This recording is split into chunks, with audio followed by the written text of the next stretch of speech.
How's it, everyone? Here at this channel, we love Chase and their credit cards. We talk about them so much. We talk about the Chase trifecta and how good it is. Then we talk about the Chase 524 rule and how bad it is, and so on, blah, blah, blah. The point is, Chase credit cards are and have always been amazing. So when we hear that there are news about them updating their rules, we tend to pay very close attention. I've heard or read that some people are saying, oh my God, Chase is ruined. Chase is so bad now. Chase is starting to be like American Express and so on. And unfortunately, most, if not all, of their new rules or new changes are bad, or at the very least, they are more restricting. And around here, we don't like to be restricted. And that's why we'll be going over all of those recent updates, those recent changes to see how bad, how much damage have they done, but more importantly is how those rules affect you. And the main source of all this hysteria is all coming from a blog post that was recently made by the Points Guy. Now, TPG is a great website for everything about credit cards and credit card news, like what we are going to be talking about today. Specifically, Chase has made their updates all on sign-up bonuses or their welcome offers. And we all know the importance of a sign-up bonus because they provide a huge incentive to get one credit card over another credit card,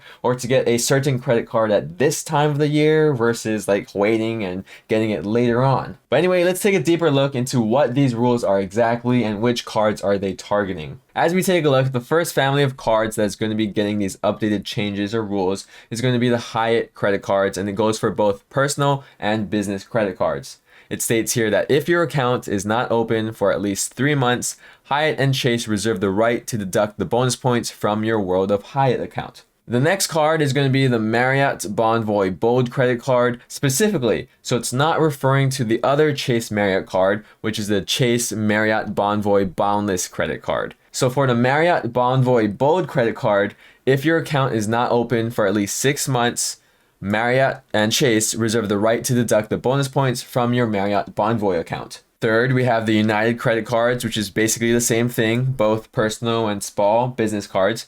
If your account is not open for at least 6 months, United and Chase reserve the right to deduct the bonus miles from your Mileage Plus program account. Okay, it's like the same story so far for the first three. And then the last card, or the last family of cards that we're seeing a change or this new updated rules for, are the IHG credit cards, both personal and business, except this one is a little bit worse and different than the first three family cards that we just went over. It states that Chase may close your credit card account or suspend your right to use your credit card account at any time for any reason, including account inactivity. That's some scary stuff. That's some serious stuff. I mean, you don't ever want to hear that you could get your account closed or suspended. That's never a fun thing to think about. And this one sucks because I know a lot of people with credit cards that they don't use, they just, throw around, they keep in a sock drawer somewhere. That's why it's called like a sock drawer credit card, and they just never use them. So now it looks like, at least for the IHG credit cards, if you don't use those Chase cards, they're going to close or maybe even suspend your account for an activity. It is important to note that they say may close your account, may, not will or anything like that. It's not for sure, it's not for certain, but there's some like ambiguity to it. And we don't know exactly what's going to count as inactivity or what other, reason they may close or suspend your account for. We haven't seen any more like data points on that just yet. And hopefully, I hope that doesn't happen to you personally, but we're going to talk about later how you can prevent things like that from happening. Sure enough, if you go to Chase's website right now, we're on the IHG credit card. You click offer details, and right here you see that clause that we just went over. It's already on their website. It's already live and everything. Then again, the same thing is going to be for the Marriott Bonvoy Bold credit card offer details. And then we scroll down a little bit and you see at the very bottom, if your account's not open for at least 6 months, blah, blah, blah, blah, blah, they're going to remove your points and so on. So it's already live for all of these, rules and family of credit cards that we just went over. Unfortunately, the changes don't stop there. As we move on, we can see that there are more changes to the pricing and terms sections on all Chase credit card applications. That new paragraph reads, Chase card members who currently have or have had a Chase credit card in any rewards program associated with this offer may not be eligible for a second Chase credit card in the same rewards program. Chase card members currently receiving promotional pricing or Chase card members with a history of only using their current or prior Chase card for promotional pricing offers are not eligible for a second Chase credit card with promotional pricing. Those are really long sentences, but there are a few things to note here. The first is in the beginning of the clause, and again, it uses the same terms, may not, like, how we saw in the IHG updated rules. It says may not, it's not saying will not. So, I mean, there's some ambiguity there. There's some hope. It's like gray area right there. And again, this first half right here, this first sentence is specifically talking about rewards programs, and a rewards program is like the Southwest Rewards Program, United Mileage Plus Rewards Program, Hilton Honors, Marriott Bonvoy, and so on. And as a matter of fact, even Chase's Ultimate Rewards Program is a rewards program. So now this clause is saying that you may have to be careful about applying for a second or third or fourth or so on credit card in the same rewards program of a credit card that you already own. Of course, I'm pretty sure this doesn't mean that you can't ever have two credit cards in the same rewards program. We're going to talk about that a little bit later on how, you can prevent this and what might trigger this. But I think for the most part, you're safe for having two credit cards in the same rewards program. For example, using a very anecdotal source, a very not trustworthy source at all, is going to be on Reddit, where this guy, generic credit user, is saying that as long as you don't actively game the system, you're fine. Source and data point from today, me, have CFU, formerly CF student, applied in branch for CSP today and approved, easy peasy. So apparently this guy had the Chase Freedom Unlimited card and then went in and got the Chase Sapphire Preferred card, two credit cards in the same rewards program, and had no issue. So I don't think this is going to be that big of an issue for most of you out there. Like this guy said, trustworthy or not, I kind of agree with him.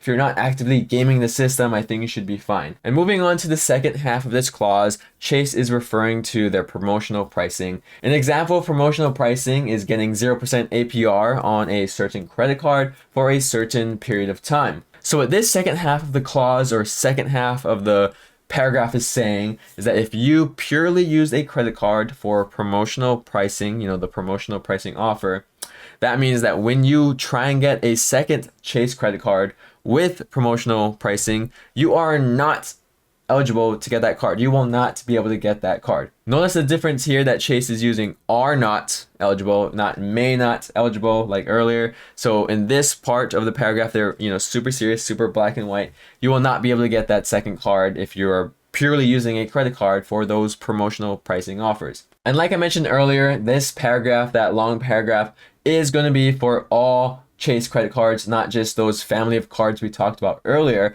So if we look at Chase's website again here, we're looking at the Chase Sapphire Preferred card. If you hit pricing and terms, okay, you scroll to the bottom and right there, that's highlighted, it's talking about not being eligible for that promotional pricing and also talking about the rewards program and what we just went over. So that was all the rules and changes that they made, but what exactly does this mean? Well, these new rules are specifically for those kind of people, again, who are actively trying to game the credit card system. They're just getting that sign-up bonus, they're just getting that promotional pricing offer, getting what they want from it, and then dipping. They're just closing their credit card accounts. And obviously, credit card companies and banks don't want that to happen. So that's probably why Chase is finally stepping up and doing something about it. That brings me to the most important question of this video, and that is Chase really ruined? And also, do these rules really affect you? First off, let's not be dramatic. Chase is not ruined. I think it's going to take a lot more damage than that to ruin Chase, because we love Chase just too much. Also, people have been saying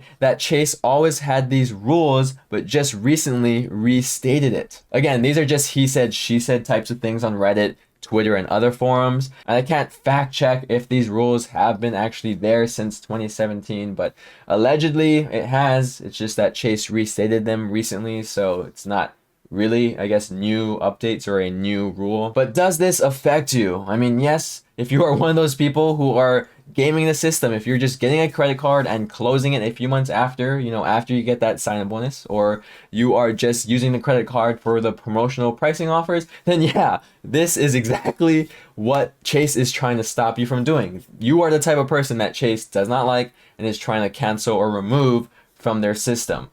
But that's not most people. most people are going to be just fine, and these new rules are not really going to affect you. You're probably not going to even notice a difference as long as you're, treating your credit card like how you're supposed to be treating it. To bypass these rules, all you really need to do is to keep your credit card accounts open for a decent amount of time before you cancel or downgrade them. So when we say decent amount of time, how long is that? So a general rule of thumb is to keep your credit card accounts open for at least a year before you decide to downgrade them or cancel them. And I know that for those credit cards with annual fees, you don't want to pay the second annual fee, right? So most of the time, or pretty much every time, you should be canceling that credit card with an annual fee soon before the next time you're going to be charged for that annual fee. Does that make sense? Also, if you are using promotional pricing offers on your new credit cards, just make sure that you keep using the credit card normally, without the promotional pricing, so that way Chase doesn't cancel your account or, prevents you from getting another Chase credit card with promotional pricing. And another good rule of thumb is for all those credit cards that you don't use, all those ones that you keep in your sock drawer credit cards, you want to use them every so often. And what I like to do is to use those credit cards, once every quarter. So that means 4 times in a year. And I usually just charge like $5 on it, just a few dollars on it every time. It's not that big of a deal. I don't think you need to charge hundreds of dollars on these credit cards to show that they're active, because so far, I haven't had any problem, knock on wood, I haven't had any problem. But I have seen some people get away with just using those cards like twice a year as opposed to 4 times a year. So I think 2 to 4 times at least is a good thing to shoot for. More of the story is to be aware of your credit card habits. Like, are you abusing the system? Are you gaming the system at all? Are you using them just for welcome bonuses and canceling them right after? And so on and so forth. If not, just keep practicing your good credit card habits, like paying on time, in full, using those sock drawer credit cards every once in a while, and you should be good. Other than that, thank you guys so much for watching. I hope you have a fun rest of your day, and I'll see you in the next one. Shoots.